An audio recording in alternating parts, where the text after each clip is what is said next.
জামায়াতে ইসলামীর আমির ডাক্তার শফিকুর রহমান বলেছেন, স্থানীয় সরকারের বিভিন্ন জায়গায় প্রতিনিধি না থাকার কারণে জনগণ ভোগান্তিতে রয়েছে।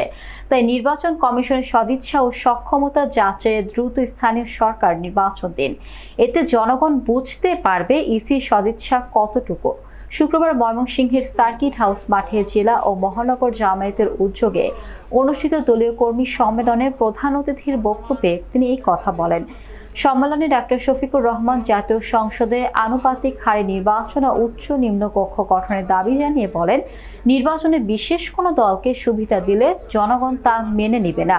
নারী সংস্কার কমিশনের সুপারিশে কিছু জায়গায় কোরআন ও সুন্নাহর খেলাপ করা হয়েছে দাবি করে তা বাতিলের আহ্বান জানান জামায়াতের আমির। তিনি বলেন, নারী বিষয়ক সংস্কারের নামে সম্প্রতি একটি রিপোর্ট জমা হয়েছে। সেই রিপোর্টের বেশ কিছু জায়গায় কোরআন ও সুন্নাহর সম্পূর্ণ খেলাপ কিছু সুপারিশ জমা হয়েছে, কিন্তু যারা এই সুপারিশ পেশ করেছেন তারা এদেশের 9.5 কোটি মায়ের প্রতিনিধিত্ব করেন না। তারা যে জায়গায় সমাজকে নিয়ে যেতে চায় সেটা হতে দেওয়া হবে না। দেশে ফিরেই এটি বাতিলের জন্য প্রধান উপদেষ্টার প্রতি আহ্বান জানান আমিরে জামায়াত। জুলাই আগস্টের গণ অভ্যুত্থানে যারা জড়িত ছিল তাদের বিচার নিশ্চিতের দাবি জানিয়ে তিনি দ্রব্যমূল্যের ঊর্ধ্বগতির দিকেও সরকারের দৃষ্টি আকর্ষণ করেন। গোষ্ঠীকে সুবিধা দেওয়ার কোন ধরনের সুপারিশ আমরা মানব না। আমরা জনগণকে 18 কোটি মানুষকে সুবিধা দেওয়ার যত সুপারিশ আছে তাই মানব। আমরা এমন একটি বাংলাদেশ চাই যে বাংলাদেশে কোন ধরনের জুলুম হবে না, শোষণ হবে না, নিপীড়ন হবে না, নতুন কোন ফ্যাসিবাদের জন্ম নেবে না। আমরা এমন একটি বাংলাদেশ চাই যেখানে মানুষে মানুষে কোনো বৈষম্য থাকবে না।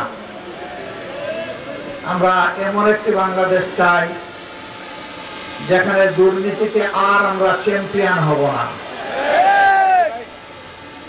আমরা এমন একটি বাংলাদেশ চাই যেখানে সমাজের কোথাও দুর্নীতির কোনো দুর্গন্ধ থাকবে না। দোষের জাতাকলে পিষ্ট হয়ে সকল নাগরিক নীরবে কাঁদবে না। বিচারের বাণী নিবৃত্তে আর কাঁদবে না। আল্লাহ তাআলার কাছে আসুন আমরা সবাই প্রার্থনা করি, আর অতীতের পছাগোলা রাজনীতিতে নয়, বরঞ্চ নতুন রাজনীতির উত্থান হোক।